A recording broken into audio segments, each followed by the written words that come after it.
On July 12, 2016, a small nation stood its ground against the superpower and prevailed. Scarborough Shoal lies in the heart of the West Philippine Sea. The West Philippine Sea lies within our 2.2 million square kilometer exclusive economic zone. It powers the future of the Filipino people and carries 40% of global trade. In 2012, Philippine and Chinese vessels faced off at Scarborough Shoal after China blocked the arrest of its fishermen, leading to a standoff, a confrontation that led the Philippines to The Hague, where principle triumphed over power. There is no 9-dash line. The West Philippine Sea is the inheritance of the Filipino people. This is our mana. This is the way forward. This is the unsinkable spirit.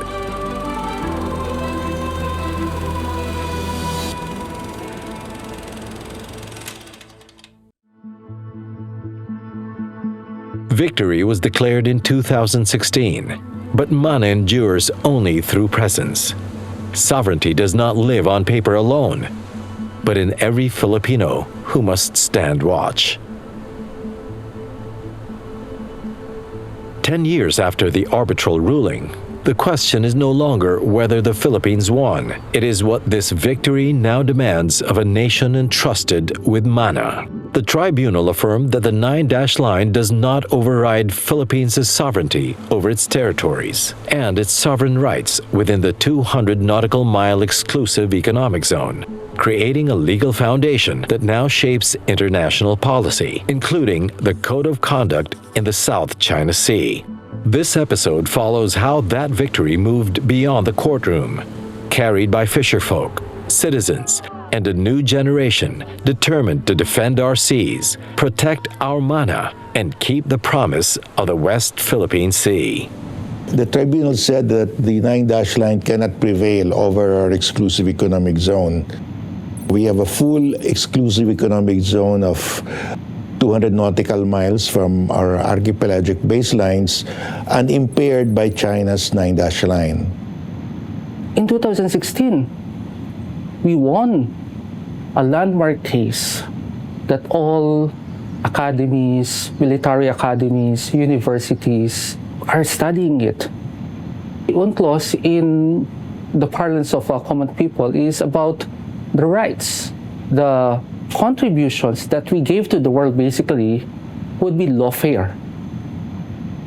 The value of the arbitral ruling is provides us a basis for the laws that we pass. For example, the Maritime Zones Law and the Archipelagic Sea Lanes Law.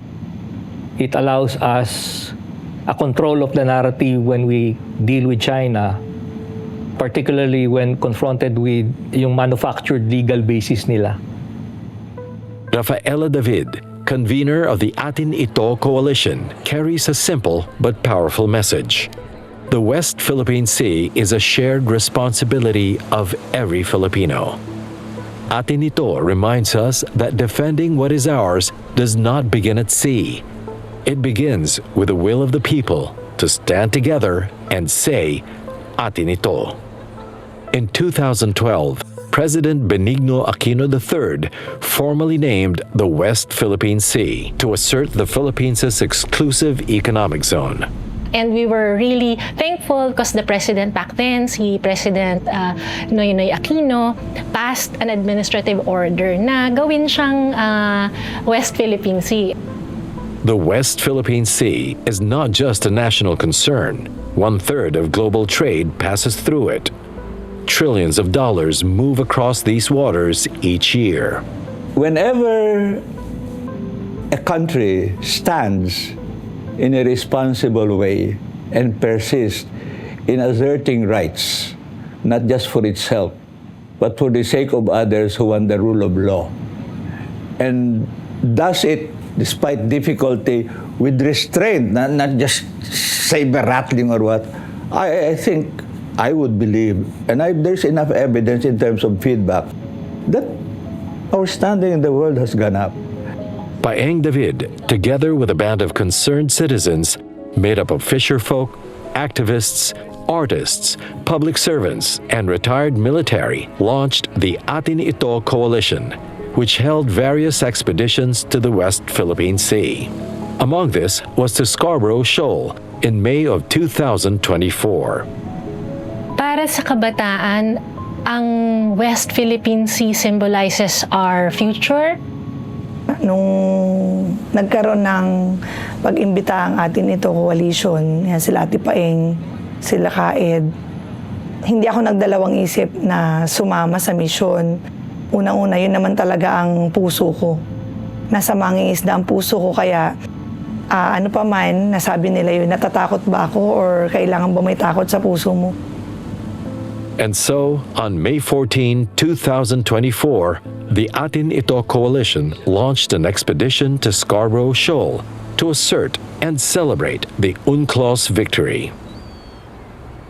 PRRM has spent over 7 decades in rural development. We were biased in favor of farmers, and the fisherfolk told us, food is not just rice, it is also fish. The Philippines is more than 300,000 square kilometers of land. Our exclusive economic zone is 2.2 million square kilometers. We are the 15th largest fishing nation in the world. The Philippines is a maritime and archipelagic nation, or MANA. Mana natin ito. We must defend it. 2016 arbitral ruling is very helpful. It really gave a concrete decision that the 9-dash line has no basis. The EEZ, the 200 nautical miles covered by the EEZ of the Philippines, is ours. And we have sovereign rights to the claimed islands that we have occupied.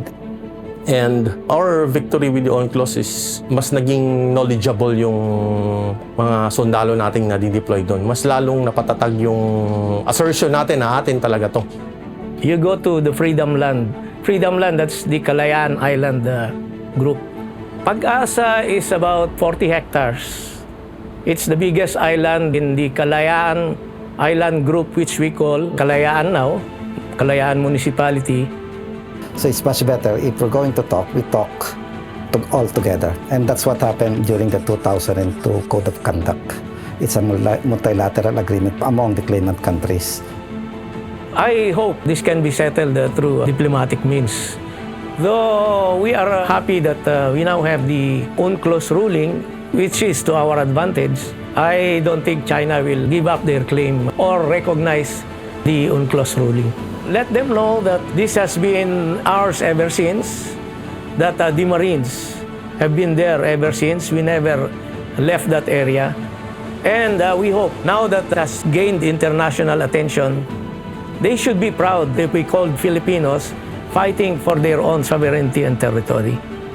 We are here to ensure that the people can live freely without any harassment, be it internal or external. West Philippine Sea is ours. It is our future, so we have to defend it. It's all about the Filipino people being first.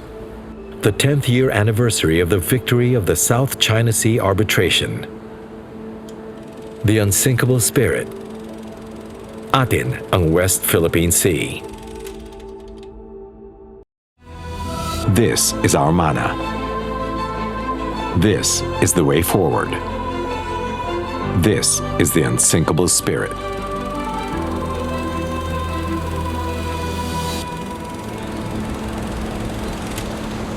Escorted by just one Coast Guard vessel, they faced one of the world's most formidable navies.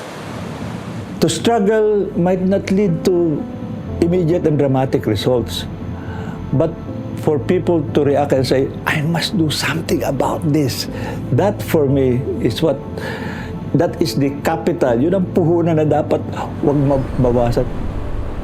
Klaro naman kasi na pagdating sa military might, malaki ang advantage ng China. Pero pagdating sa batas, Pilipinas ang siguradong merong alas.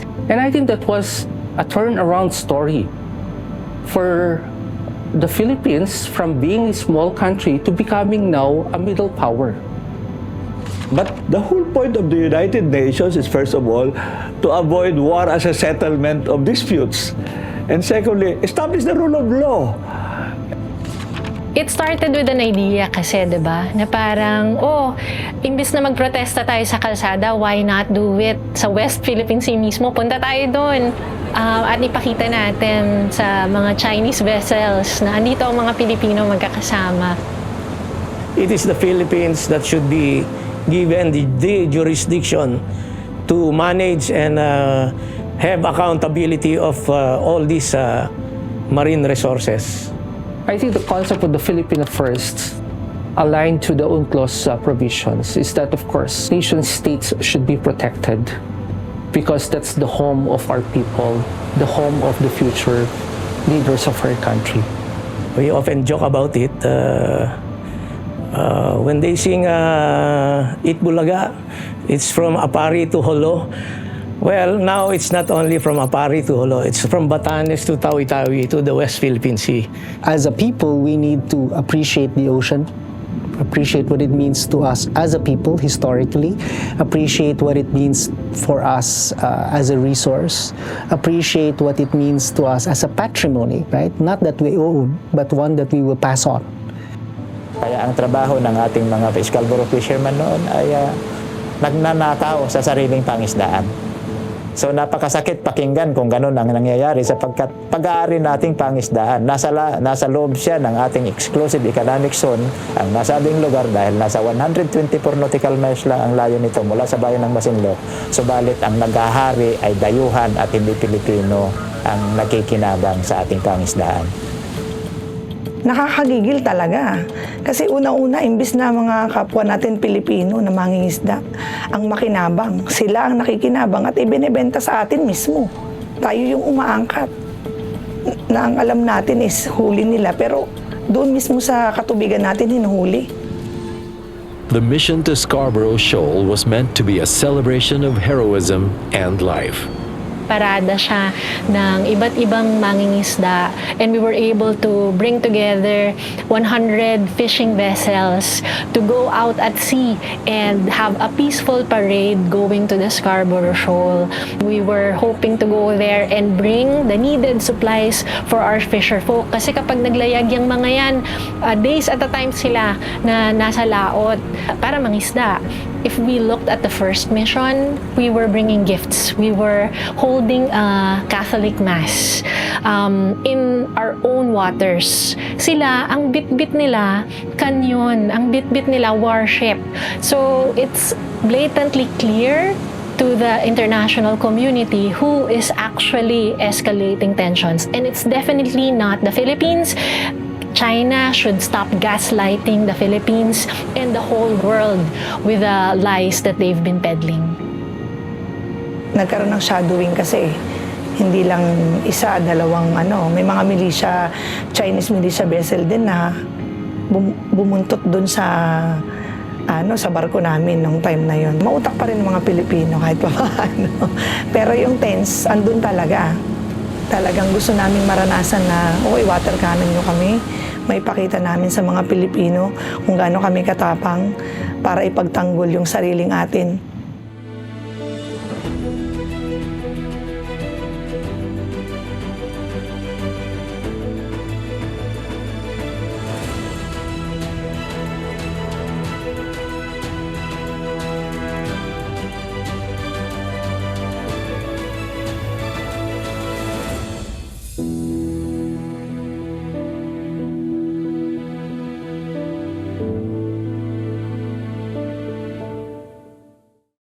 Welcome to the first ever roundtable discussion on the Philippine Blue Economy, jointly sponsored by the FVR Legacy Initiative and the Philippine Rural Reconstruction Movement. The ocean is more than just water. It's the lifeblood of the Philippines. But how do we protect it while ensuring sustainable growth? The Philippines' ocean-based industries contribute an estimated 7% to the country's GDP, generating jobs in fisheries, aquaculture, maritime transport, tourism, and energy. These sectors sustain millions of livelihoods, but they also face growing challenges from climate change, overfishing, and pollution.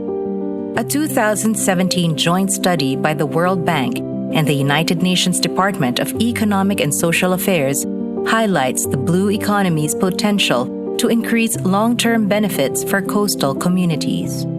It states, the blue economy concept seeks to promote economic growth, social inclusion, and the preservation or improvement of livelihoods, while at the same time ensuring environmental sustainability of the oceans and coastal areas. The World Bank defines the blue economy as the sustainable use of ocean resources for economic growth, improved livelihoods, and ecosystem health.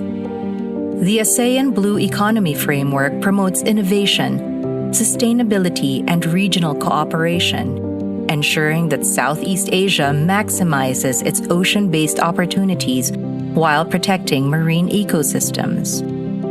The Changwon Declaration reinforces the need for inclusive and resilient blue economy strategies, strengthening ocean governance, adapting to climate change, and safeguarding marine biodiversity. With the proposed Blue Economy Act, the Philippines is taking bold steps toward developing policies that will secure our marine industries, drive sustainable economic growth, and protect our oceans for future generations. We cannot rely on Congress alone. Much still needs to be done. Let us help build a governance structure that can balance competing interests, address plastic waste pollution of our seas, and the negative effects of climate change. Our oceans are our future. Together, let's build a sustainable blue economy, one that supports people, the planet, and prosperity.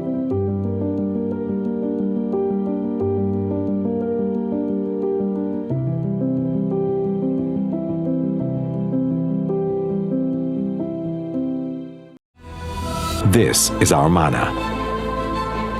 This is the way forward. This is the unsinkable spirit.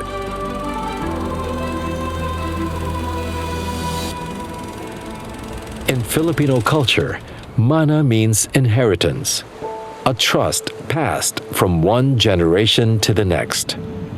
Mana is we assert our rights, but we will exercise these rights in a responsible way as responsible stewards of this part of the world, of our waters and our land. About 70% of our territory is surrounded by waters.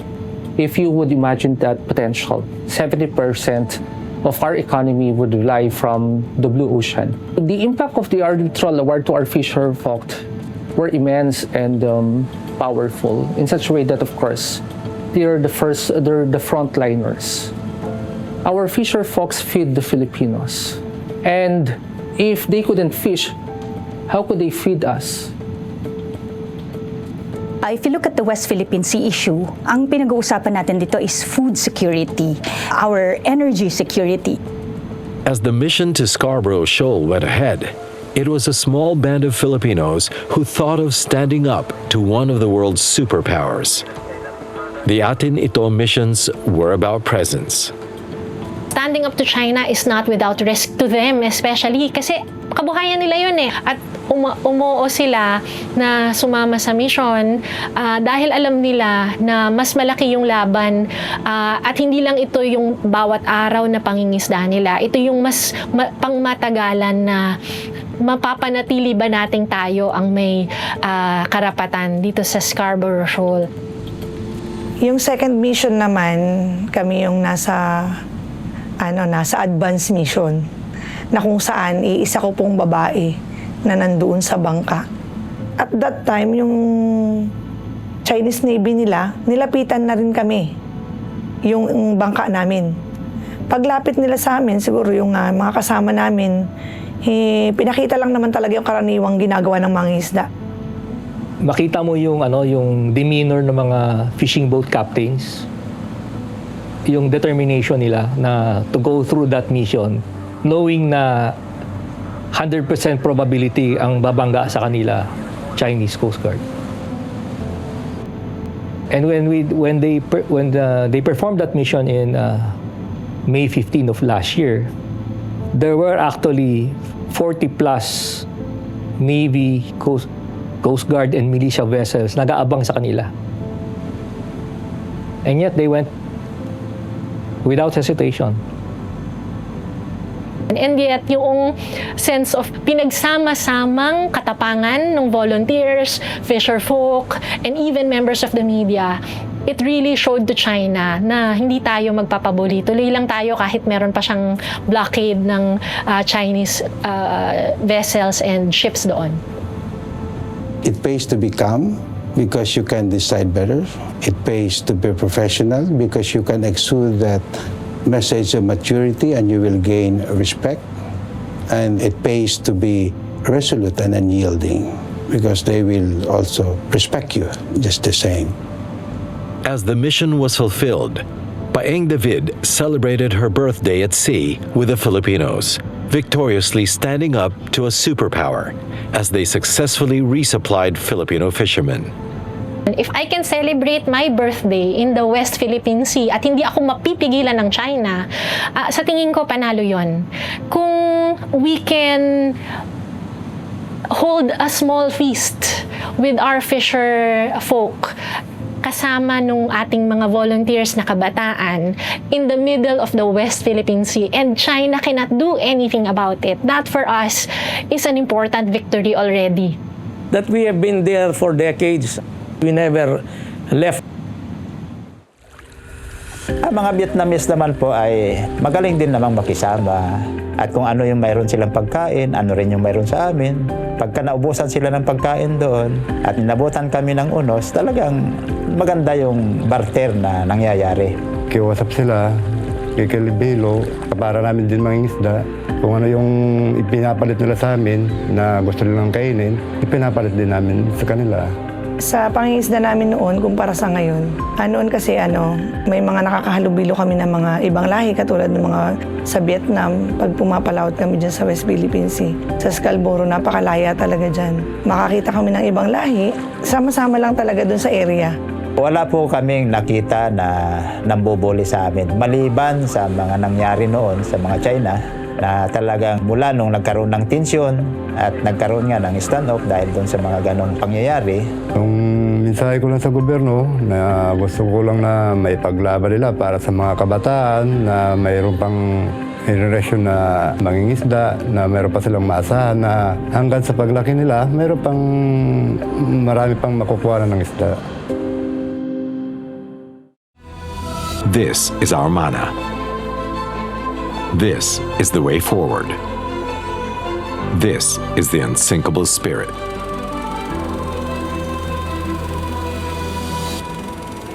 Beyond Scarborough Shoal, harassment in the West Philippine Sea is not confined to a single reef.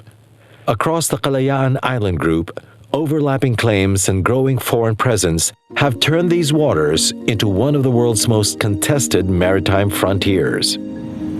You know, in the Marines, you are one step higher in level if you were assigned in the West Philippine Sea. We called it at the time Kalayaan Island Group. In 1956, Filipino explorer Tomas Cloma sailed west of Palawan and declared the scattered reefs and islands he found as Kalayaan, or Freedom Land. We are always working together with the Navy, being part of the Navy, as well as the general mandate of the armed forces. That is that we will never lose a territory in that claim, islands and different features. And our victory with the UNCLOS is mas naging knowledgeable yung mga sundalo nating nadi-deploy doon. Mas lalong napatatag yung assertion natin na atin talaga to. And every time may deployment tayo sa KIG, we have a pre-deployment training. Ini-instill sa Marines natin, sa mga sundalo na legally atin yung West Philippine Sea. ROAR missions, rotation and resupply, are the lifeline of Filipino troops stationed in the West Philippine Sea, delivering food, water, and relief to those guarding our most remote outposts. Proof that the Philippines will never abandon its sovereignty. Ang pinaglalaban natin dito is ang karapatan natin that is anchored in international law. Ang West Philippine Sea, napakayaman po niyang katubigan natin na yan. Andyan ang mga bahura. Yung Scarborough na yan, talagang napakagagandang isda po ang laman yan. To keep this mana, our inheritance, means not only defending our sovereignty and sovereign rights, but developing a blue economy. And so the Blue Economy Framework Act actually creates that council. It creates the institutional agency or instrument in government to make sure that we have appropriate blue economy planning. More than half of our LGUs are coastal communities. They practically cover the whole area of the Philippines more than our security forces. We need to secure so that we can enjoy the resources that would spur economic growth. If you have a comprehensive land use plan, you should have a comprehensive maritime use plan. To unlock the promise of our blue economy, the Philippines must internationalize the issue, bringing the world behind the rule of law in the West Philippine Sea.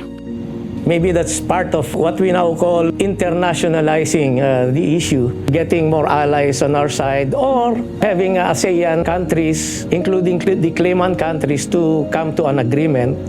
And of course, the ruling on UNCLOS, that's very critical. Kaya mahalaga na itong taon especially, we're chairing the ASEAN. Hopefully, may magandang maging resulta sa ating usapin with them, with the other states, especially that we're crafting the code of conduct. But we can continue to make use of this forum, of this grouping as ASEAN, because it may not be an enforcement force, but rather it could be more of a political and diplomatic pressure group that would compel compliance to norms and international law. Ang laking bagay na mamulat yung mata ng mga kabataan dun sa klase ng panghaharas at pambubuling ng China. We were really thankful because the international community took notice. Which, by the way, the fisherfolk told me when I asked them, okay ba ginagawa namin? O baka tingin nyo, sumisikat lang kami, kinakawa. Sabi niya, which they meant, alam nyo, talaga naman dati may problema dati. Wala naman pumapansin eh. The fact na pinansin nyo kami at pinansin ng iba, hindi agad solusyon pero malaking bagay. Helping our Filipino people to ensure that they can fish in that area without being harassed. And we are there to help the Filipino people. Well, yun nga, no? Itong nangyayari dito, itong mga ICAD na tinatawag natin, no? Illegal, coercive, aggressive, deceptive actions that are done towards us actually affects each and every Filipino. Pag hindi makapangisda ang ating mga mangingisda, mahal ang bilihin, no? Sa ating mga palengke. So, it affects a normal Filipino who just wants to buy their regular, just to put food at the table. There is only one word that can best describe yung feeling ng China when we went to Scarborough last year and they deployed 40 vessels to face us. And that word is fear. Filipinos rising up against them. Hindi lang ito laban ng AFP at laban ng Coast Guard at ng BFAR, ng DFA. Ito ay laban ng bawat mamamayang Pilipino. West Philippine Sea is ours. It is our future and we have to defend it. The West Philippine Sea. West Philippine Sea! Atin Ito! West Philippine Sea! Atin Ito! Now West Philippine Sea! Atin Ito! Ito ang mana natin. What happens next is our promise to keep. We have to keep fighting for what is ours. Atin ang West Philippine Sea. On July 12, 2016, a small nation stood its ground against the superpower and prevailed. Scarborough Shoal lies in the heart of the West Philippine Sea. The West Philippine Sea lies within our 2.2 million square kilometer exclusive economic zone. It powers the future of the Filipino people and carries 40% of global trade. In 2012, Philippine and Chinese vessels faced off at Scarborough Shoal after China blocked the arrest of its fishermen, leading to a standoff, a confrontation that led the Philippines to The Hague, where principle triumphed over power. There is no 9-dash line. The West Philippine Sea is the inheritance of the Filipino people. This is our mana. This is the way forward. This is the unsinkable spirit.